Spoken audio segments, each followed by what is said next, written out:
Bonjour et bienvenue pour une nouvelle clé afin de gagner en vitalité en se reliant à son âme. Alors aujourd'hui, j'ai envie de vous parler de vérité.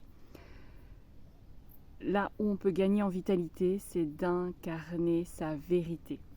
Et je vais vous lire un petit peu ce que j'entends par incarner sa vérité, parce que c'est une clé que j'avais notée, que vous pourrez retrouver aussi sur mon site, afin de vous l'approprier, de voir un petit peu comment ça résonne en vous, pour pouvoir justement incarner votre vérité. Et à ce moment-là, on se sent plus solide intérieurement. Et donc, on peut mieux se diriger dans sa vie. Donc, je vous lis. Écoutez et laissez-vous imprégner. Donc, incarner sa vérité, c'est observer les valeurs que l'on porte. C'est définir ses limites. C'est reconnaître ce qui est vrai pour soi, peu importe que ça ne suive pas la pensée dominante. C'est oser reconnaître ce que l'on porte en soi. C'est oser dire ce que l'on pense vraiment. C'est remettre en question les normes que l'on a suivies toute notre vie. C'est s'engager dans notre vie pour une cause qui nous tient à cœur. C'est être solide dans la vision que l'on porte en soi. C'est rester concentré sur son chemin tout en restant ouvert aux suggestions de la vie. C'est continuer d'avancer malgré les jugements, les critiques, les préjugés et l'incompréhension générée. C'est être fidèle et loyal à sa seule voix intérieure, celle qui émane de notre cœur.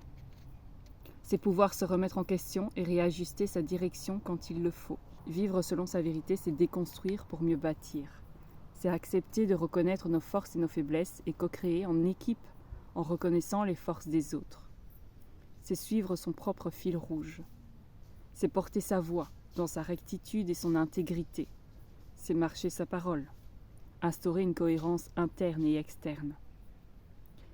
Vivre selon sa vérité nous permet de devenir intouchable, imperméable dans l'estime de soi, pas dans le sens fermé à la vie ni aux autres, mais dans le sens où nous ne douterons plus de ce qui vit en nous, de ce que nous désirons poursuivre comme quête, de notre vision de la vie, de nos ressentis, et surtout de qui nous sommes véritablement.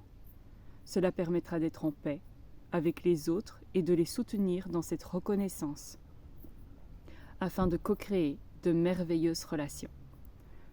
Voilà ce qu'est pour moi incarner sa vérité. Donc c'est tout un chemin. C'est un sacré chemin, mais c'est pour moi la seule voie pour un épanouissement permanent. Et c'est là où on gagne en vitalité, parce que ça nous connecte à la source de vie infinie. À demain pour une nouvelle clé.